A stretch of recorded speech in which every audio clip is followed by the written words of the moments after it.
जय श्री राम। ऋषि, महर्षि, मुनि, साधु और संत में क्या अंतर है, अर्थात इन सभी में अपना क्या क्या महत्व है। भारत में प्राचीन समय से ही ऋषि मुनियों का विशेष स्थान रहा है, क्योंकि ये समाज के पथ प्रदर्शक माने जाते हैं। ऋषि मुनि अपने ज्ञान और तप के बल पर समाज कल्याण का कार्य करते रहे हैं और लोगों को समस्याओं से मुक्ति दिलाते रहे।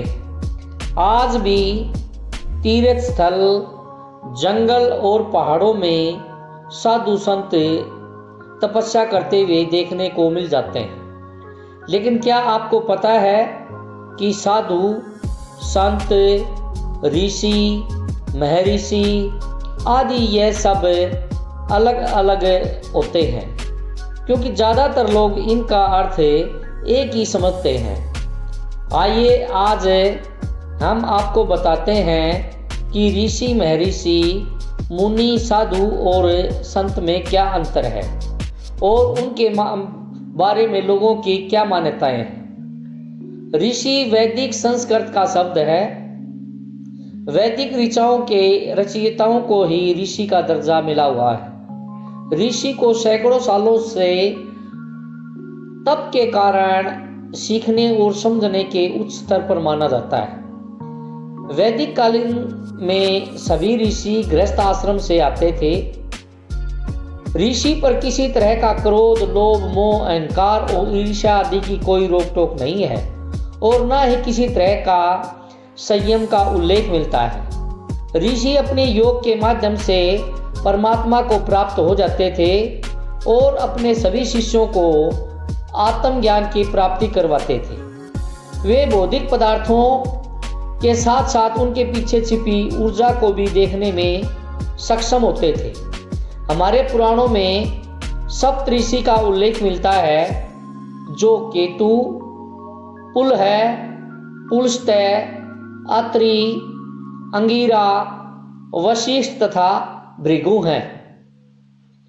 उसके बाद महर्षि ज्ञान और तप की उच्चतम सीमा पर पहुंचने वाली व्यक्ति को महर्षि कहा जाता है। इनसे ऊपर केवल महर्षि माने जाते हैं। हर सभी में 3 प्रकार के चक्षु होते हैं। वह ज्ञान चक्षु, दिव्य चक्षु, परम चक्षु हैं। जिसका ज्ञान चक्षु जागृत हो जाता है उसे ऋषि कहते हैं। जिसका दिव्य चक्षु जागृत होता है उसे महर्षि कहते हैं और जिसका परम चक्षु जागृत हो जाता है उसे ब्रह्म ऋषि कहते हैं। महर्षि मोह माया से विरक्त होते हैं और परमात्मा को समर्पित हो जाते हैं। इसके बाद आता है साधु। साधना करने वाले व्यक्ति को साधु कहा जाता है। साधु होने के लिए विद्वान होने की जरूरत नहीं है, क्योंकि साधना कोई भी कर सकता है। प्राचीन समय में कई व्यक्ति समाज से हटकर या समाज में साधना करने वाले व्यक्ति को साधु कहा जाता है। साधु होने के लिए विद्वान होने की जरूरत नहीं है, क्योंकि साधना कोई भी कर सकता है। प्राचीन समय में कई व्यक्ति समाज से हटकर या समाज में रहकर किसी व्यक्ति की साधना करते थे और उससे विशिष्ट ज्ञान प्राप्त करते थे। कई बार अच्छे और बुरे व्यक्ति में फर्क करने के लिए भी साधु शब्द का प्रयोग किया जाता है। इसका कारण यह है कि साधना से व्यक्ति सीधा, सरल और सकारात्मक सोच रखने वाला हो जाता है। साथ ही वह लोगों की मदद करने के लिए हमेशा आगे रहता है। इसलिए साधु का संस्कृत में अर्थ है सज्जन व्यक्ति, और इसका एक उत्तम अर्थ यह भी है 6 विकार यानी काम, क्रोध, लोभ, मोह, मद और मत्सर का त्याग कर देता है। जो इन सब का त्याग कर देता है और साधु की उपाधि दी जाती है। इसके बाद आता है संत। संत शब्द संस्कृत के एक शब्द शांत से बिगड़कर और संतुलन से बना है। संत उस व्यक्ति को कहते हैं जो सत्य का आचरण करता है और आत्मज्ञानी होता है। जैसे संत कबीरदास, संत तुलसीदास, संत रविदास। ईश्वर के भक्त या धार्मिक पुरुष को भी संत कहते हैं।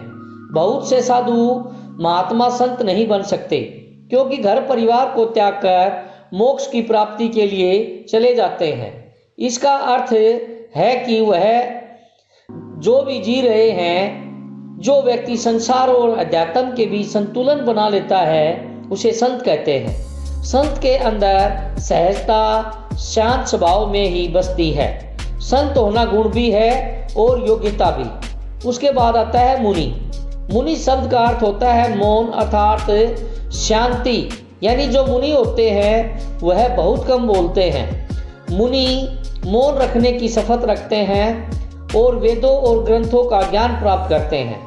जो ऋषि साधना प्राप्त करते थे और मौन रहते थे, उनको मुनि का दर्जा प्राप्त होता था। कुछ ऐसे ऋषियों को मुनि का दर्जा प्राप्त था जो ईश्वर का जप करते थे और नारायण का जाप करते थे। मुनि मंत्रों को जपते हैं और मुनि शास्त्रों की रचना करते हैं और समाज कल्याण के लिए रास्ता दिखाते हैं।